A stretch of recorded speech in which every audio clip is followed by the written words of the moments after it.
चलो देखो, चलिए अब हम समझते हैं कि इसकी नेसेसिटी क्या है। तो देखो इधर हम समझाते जाते हैं, बहुत ज़्यादा कुछ नहीं है।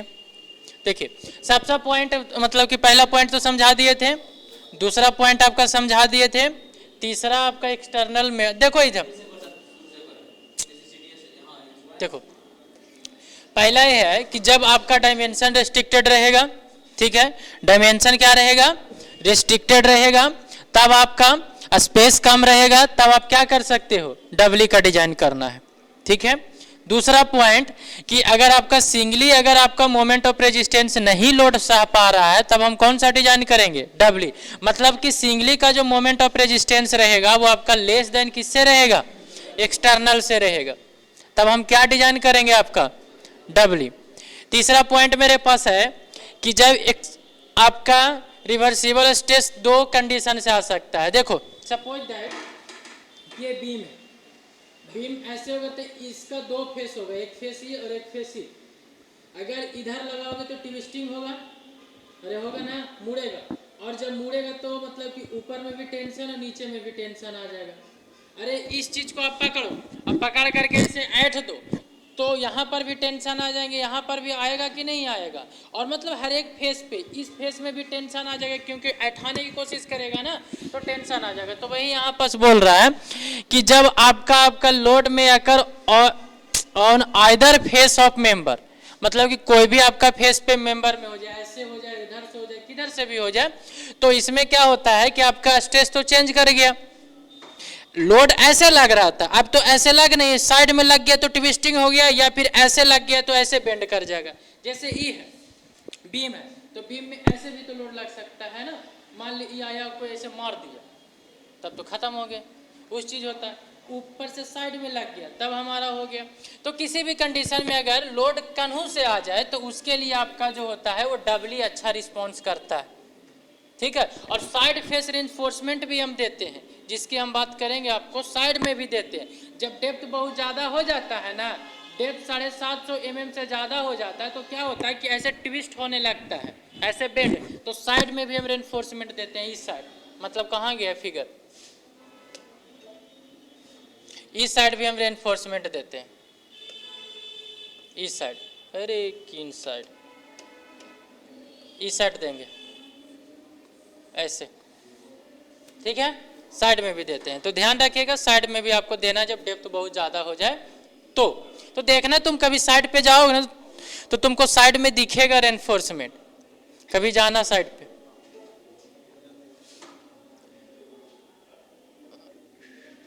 चलिए, when loads are eccentric, eccentric load की वजह से भी, ठीक है, मिडिल में लोड ना लग करके साइड में लोड लग जाए तो कहीं पर भी, वहां पर भी, या फिर आपका कोई अचानक से कोई लोड आ जाए, अचानक से कहीं पर भी स्ट्रक्चर पे लोड आ जाएगा, तो अब क्या होता है, तब भी हमारा डबली अच्छा रिस्पॉन्स करता है। कहने का मतलब ये होता है सिंगली रिस्पॉन्स नहीं करता। एक्सीडेंटल में तो कुछ भी लोड आ सकते हैं ना, ऊपर से, नीचे से, दाएं से, बाएं से, और एक्सीडेंटल हम किसको बोलते हैं, जो अचानक से हो, बम फट जाए, पता चले कि आकाश टेक्निकल में आए और उधर से कोई ट्रक वाला मार दे, तो ये सब एक्सीडेंटल लोड होते हैं, ठीक है, जिसको कोई अता पता नहीं होता। अगला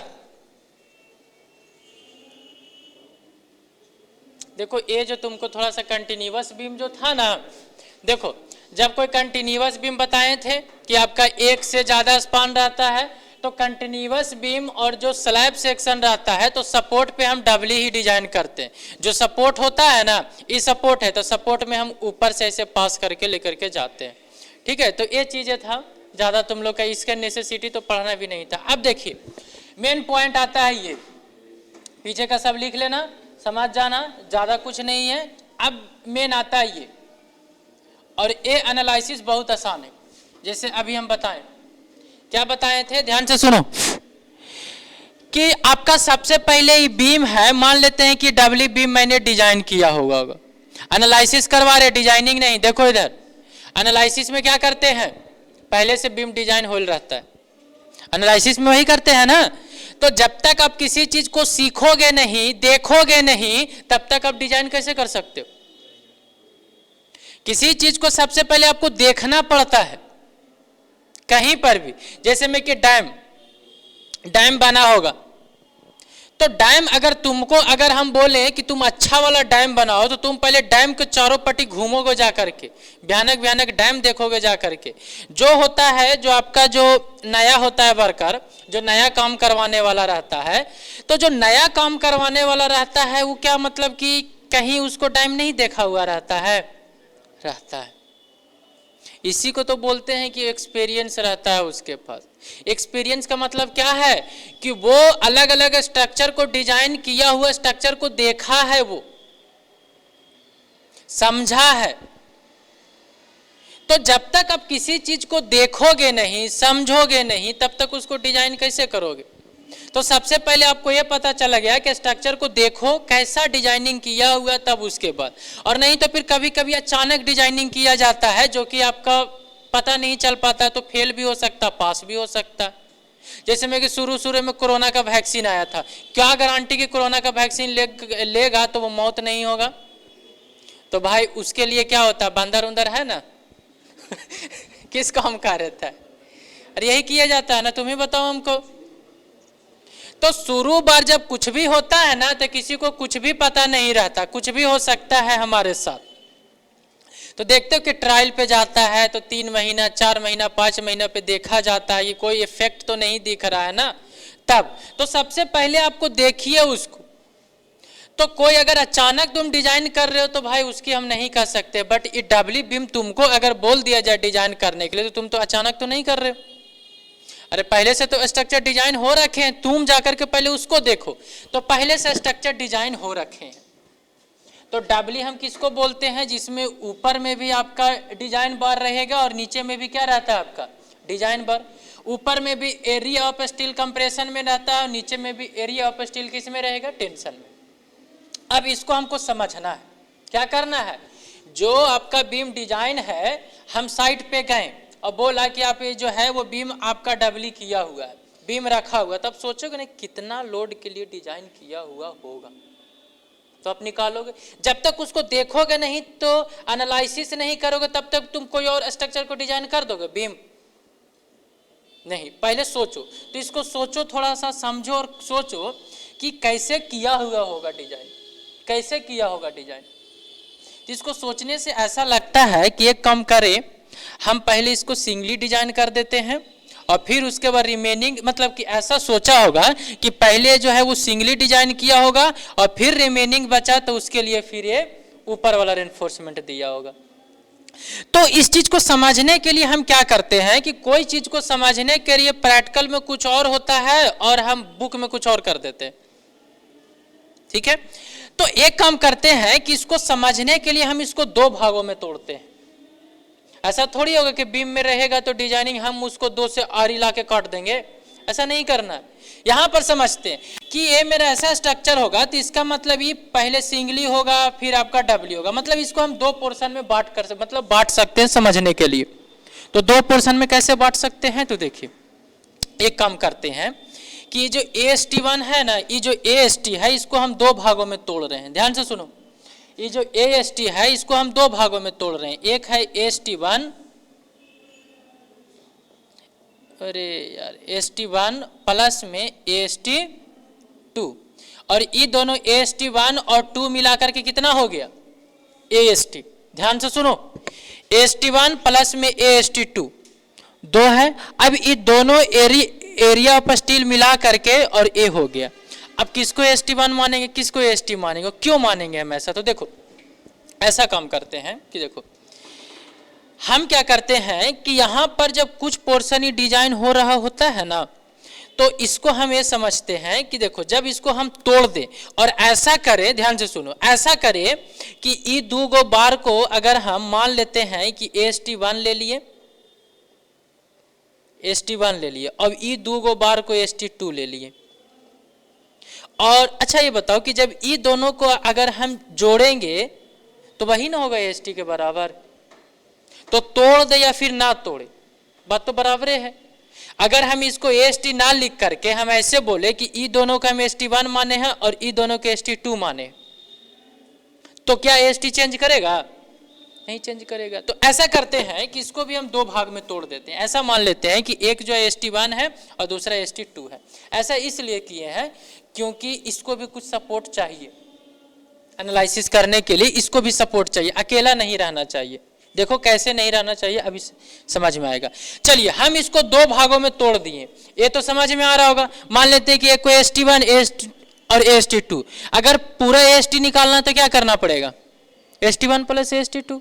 बस हम यही किए हैं, तोड़े हैं। अब हम क्या करते हैं कि ये जो है वो एरिया ऑफ स्टील कंप्रेशन। अब बताओ कि ये भी जो होगा तो यहाँ से आपको स्पेस छोड़ना पड़ेगा। क्यों हम स्पेस छोड़ते हैं कि ताकि ये जो है वो स्टील जो है वो कोरोजन नहीं हो जाए, ठीक है, कोरोजन नहीं हो जाए। तो जंग लग जाएगा तो खत्म हो जाएगा ना स्टील, तो इसीलिए स्पेस आपको छोड़ना जरूरी है। तो ये ऊपर से जो आपका है इसको जो है वो हम इफेक्टिव कवर बोलेंगे, और ये इफेक्टिव कवर किस में है, कंप्रेशन में। दोनों में सेम ही रहता है, कोई चीज नहीं रहता, चेंज नहीं रहता। तो समझिए यहाँ पास हम इसको ST1 ले लिए, ST2 और इसको ASC। अब जो AST हमारा हो गया वो हो जाएगा ST1 प्लस में ST2। ध्यान से समझना कैसे हम इसको एनालिसिस कर रहे हैं तोड़ करके। तो एक काम कीजिए कि पहले आप ST1 को लीजिए। किसको लीजिए आप, ST1 को। और ST1 कौन वाला होगा, जो सिर्फ और सिर्फ इधर वाले जो कोई होंगे, जो आपका सिर्फ हम इसको बनाना चाहते हैं। तो एक काम करते हैं कि इसको हम ST1 ले लेते हैं और बाकी को छोड़ देते हैं। अभी हम कुछ नहीं करेंगे, ध्यान से सुनना। अभी को हम ST1 ले लेते हैं, बाकी वो कुछ नहीं करना। हम यहाँ पर एनालिसिस कर रहे हैं, ध्यान से सुनना कि इसको हम कैसे समझ सके। ये स्ट्रक्चर डिजाइन है, डिजाइन करने का हम भी प्रोसीजर बताएंगे। पहले हम जब एनालिसिस समझ लेते हैं तो डिजाइन भी कर लेते हैं, ठीक है। तो एक काम करते हैं कि इसमें 2 बार है, 4 बार है, तो 2 बार को हम बाहर ले लेते हैं। और इसमें एक और पोर्शन है कंक्रीट। क्या है ये, अरे यार कंक्रीट है। कंक्रीट कहां होंगे, कंक्रीट कहां होगा भाई, ऐसे प्रैक्टिकली में तो सब जगह कंक्रीट है, ठीक है। चलिए समझिए कि सब जगह है, उससे कोई जरूरी नहीं। चलिए तो ये तो ST1 होगा, इसको हम लिए और सिर्फ निकाले। ST1 और क्या लिए, कंक्रीट लिए। और क्या लिए हम, कंक्रीट लिए। क्या लिए हम, कंक्रीट लिए। अब हम क्या करते हैं कि हम यहां से कितने पोर्शन को निकाल लिए हैं, अरे कितने पोर्शन को, 2। एक तो ST1 और दूसरा कंक्रीट। ये जो ST1 और कंक्रीट, ही तुमको ऐसा देख करके लग रहा है ना कि बिल्कुल सिंगली की तरह भी बन गया है। किसकी तरह बन गया है, बिल्कुल सिंगली। सिंगली का भी तो हम ऐसे ही करते थे ना। देखो ये नीचे में बार रहता था, तो जिसको हम क्या लिखते थे कि ये जो है वो ST है। तो यहाँ पर ST ना रह करके क्या है, ये ST1 है। बट ये सिंगली ही तो है। ऊपर में हमारा क्या रहता था, कंक्रीट, और नीचे में क्या रहता था, स्टील। तो ये जो तुमको दिखने से लग रहा है वो कहीं ना कहीं कौन सा है, ये सिंगली रेनफोर्स्ड बीम। और ये क्या है, कंक्रीट है, और ये क्या है, ये हमारा ST1 है। तो इस सिंगली। अब रिमेनिंग क्या बचे, रिमेनिंग क्या बचा उस चीज को ध्यान रखो। रिमेनिंग क्या बचा, एरिया ऑफ स्टील कंप्रेशन में और एरिया ऑफ स्टील टेंशन में, और भी ST2 बचा। इसका मतलब अब तो कंक्रीट तो है नहीं इसके पास। अरे कंक्रीट है, नहीं है। जब कंक्रीट है ये नहीं है, तो अब जब डायग्राम बनाएंगे तो कैसा बनेगा डायग्राम, देखो ये तुम्हारा डॉट डॉट हम बनाए हुए हैं ऐसे। क्यों डॉट डॉट है ये नहीं है, कुछ भी नहीं है, खाली है, कुछ भी नहीं है इसमें। इसमें सिर्फ 2 ही चीज है, एक है एरिया ऑफ स्टील कंप्रेशन में और एरिया ऑफ स्टील टेंशन में, और इसके पास कुछ भी नहीं है। तो सबसे पहले इस बीम जो देख रहे हो बीम, इस बीम को बताओ अगर हम इस प्रकार से तोड़ दें और तोड़ने के बाद फिर जोड़ दें तो इसकी तरह हो जाएगा कि नहीं हो जाएगा। तो अगर हम इस प्रकार से एनालिसिस करें और फिर दोनों को जोड़ दें तो हम इसको एनालिसिस कर लेंगे कि नहीं कर लेंगे, कर लेंगे। तो वही किया जाता है कि इसको दिमाग में रखा जाता है, इस प्रकार से सोचा जाता है, एनालिसिस किया जाता है। अब ये थोड़ी होगा कि प्रैक्टिकल में हम जाएंगे उसको तोड़ ताड़ के अलग कर देंगे, नहीं। तो समझ में आया। तो इस चीज याद रखना, डबली के अंदर में दो पोर्शन, एक ST1 दूसरा क्या रहेगा ST2, ऊपर हमें क्या रहेगा AC। अब ST निकालना है तो ST1 और ST2, ये पोर्शन है मेरे पास। तो बीम को पहले फिर से बता दें, बीम को दो भागों में, एक का ST1। अच्छा कोई बोलेगा सर आप एक काम कीजिए ना कि पूरा AST को इसी में ले लीजिए, ऐसे भी तो कोई बोल सकता था कि सर आप जो है से इसको अलगे क्यों लिए। ध्यान से सुनो, तो देखो, अरे क्या कर रहा है, देखो तो, इसको ऐसा भी तो कर सकते थे कि पूरा वाला को हम अकेले ले लेते, अरे पूरा वाला को तो हम अकेले यहां पर ले लेते, तो फिर यहां पर सिर्फ खाली ऊपर वाला बचता, तो खाली ऊपर वाला अकेले बचता, तो भाई मोमेंट कैसे लेते हैं हम, मोमेंट कहीं ना कहीं दो फोर्स का निकलता है। देखो यहां पास मोमेंट जब भी लेते थे मोमेंट ऑफ रेजिस्टेंस, तो एक आपका कंप्रेशन और नीचे आपका टेंशन, तो इन दोनों के बीच में स्पेसिंग, तो मोमेंट ऑफ रेजिस्टेंस वगैरह निकालते थे। तो अगर तुम सब बार यहीं पर ले लोगे तो ये बेचारा के कुछ सपोर्ट मिलेगा इसको, तो किसके अबाउट ले लोगे, कुछ है ये नहीं, ये भी नहीं है, तो तुम अकेले सिर्फ खाली फोर्स निकालो, इसका रेजिस्टेंस तुमको निकलेगा ही नहीं। कैसे निकालोगे, निकाल पाओगे? तो इसीलिए यहां पर दो भागों में हम तोड़ेंगे, ST1 में और किसमें ST2 में। और हम ऐसे ही डिजाइन कर लेंगे भाई, ST1 लगाएंगे फिर ST2, और फिर जब यहां से हम मतलब कि जब हम डिजाइनिंग भी करते हैं ना, तो पहले ST1 निकाल लेते हैं और फिर हम ST2 निकाल लेते हैं, फिर AC निकाल लेते हैं, और तो फिर हमको टोटल AST मिल जाता है, ST1 और प्लस में ST2, फिर नंबर ऑफ बार हम निकाल लेते। तो हमको दिक्कत कहाँ होगा, कुछ नहीं भाई, तोड़ दिए हम इसको, तो तोड़ करके फिर हम एनालिसिस, तो यही वाला तो निकल के आ गया। तो ये चीजें रहता है यहाँ पास, ठीक है। तो इसका तो ये बहुत आसान सा है, इसमें कुछ नहीं, बस यही समझना था। इसका भाई तुमको पता है C का वैल्यू 0.36 FCK इंटू में 0.36 FCK इंटू में B इंटू में XU। तुमको यहाँ पर सब वही निकालना, मोमेंट ऑफ रेजिस्टेंस वही, सिर्फ खाली ST के जगह पे क्या कर देना है आपको ST1। इसका क्या करना भाई, इसको कुछ नहीं करना रहता है, इसका तो आपको पता है 0.87 FY इंटू में ST2। यहां पर क्या हो जाएगा 0.87 FY इंटू में ST1। यहां पर क्या करना रहेगा 0.8 नहीं, यहां पर 0.87 नहीं आता है ना, कुछ ना आता है, वो बताएंगे हम। 0.87 भी आता है, कुछ और भी आते हैं, ठीक है। तो मान लेते हैं कि अगर 0.87 मान करके, तो 0.87 FY इंटू में AST किसका आ गया, किसका आ गया समझो, कंप्रेस, सॉरी ASC ले लिए, तो ये कंप्रेशन का फोर्स आया कि नहीं आया। लेकिन तुम एक चीज बताओ कि अगर तुम ये बार दे रहे हो तो यहां से कंक्रीट साइड हुआ है कि नहीं हुआ है, हुआ है। यहां पर कंक्रीट लोड रेजिस्ट करता कि नहीं करता, करता, तो कितना लोड रेजिस्ट करता उसको तो तुमको माइनस करना पड़ेगा ना, ये कितना सहारा है और वो तुम कितना घटाए हो, तो उसको सिर्फ खाली हमको माइनस करना रहता है। FSC इंटू में ASC, FSC होता है आपका कंक्रीट का स्ट्रेस इंटू में एरिया, तो कंक्रीट का स्ट्रेस बताएंगे कैसे निकलता है, और आपका AC एरिया ऑफ स्टील। अब बताओ कि यहां पर कितना एरिया मतलब कि एरिया तुम माइनस करोगे, तुम ऐसे समझो, पूरा नहीं समझना, दिमाग लगाना, बस हल्का बता रहे हैं, वो तो हमको भी पता है। यहां पर बताओ कि कंक्रीट जो है, यहां पास कंक्रीट जो है वो कंक्रीट को हटा करके तुम स्टील दे रहे हो, तो कितना एरिया तुम माइनस करोगे, तो जितना एरिया स्टील का है, खत्म सा बात है।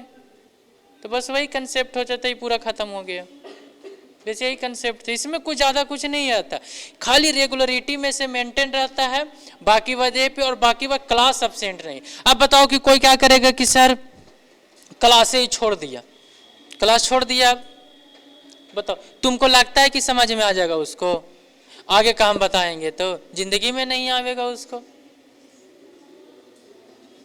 आएगा ही नहीं, सिंपल सा बात है, नहीं आएगा, उसको पता नहीं चलेगा कि ST1 ST2 हम कार काची रहे हैं। और ये हम घटा क्यों रहे हैं? तो बात यहाँ पर ये होता है कि अगर किसी का बेसिक अगर हम ये छोड़ दिए तो फिर भाई गोल का पट्टा गोल, खत्म, पूरा डबल ही नहीं समझ में। और यहाँ तक में बता रहे हैं कि जब कोई एनालिसिस और डिजाइनिंग छोड़ देता है ना, मतलब कि एनालिसिस सिंगली और डबली का, उसको पूरा डिजाइनिंग तक में खत्म ना चलता है। ये तो हो गया ना, जब तुम्हारा टी बीम रहता है ना तो टी बीम भी नहीं समझ में आता। ये दोनों बेसिक होता है, यहाँ पर बहुत होता है। और तुम लोग का तो भेज देंगे पीडीएफ, तुम लोग लिख लेना ऑनलाइन वाले का। और बाकी बात फिर देखो, इसका एनालिसिस हेडिंग देना, फिर उसके बाद फिर जो है वो बाद में फिर हम ST1 करके और फिर से हम यहाँ से स्टेट डायग्राम बना करके फिर यहाँ पर से हम अलग से फिर करेंगे, ठीक है। चलिए, तो इतना तक आप लिख लिए थे ना, ये लिख लिए हो। तो ये आप analysis of Dabali reinforced beam करना और उसके बाद फिर तुम लोग ये फिगर बनाना तो बना लो, नहीं तो फिर कल बनाना। मेरा टाइम हो गया, मेरा टाइम आएगा।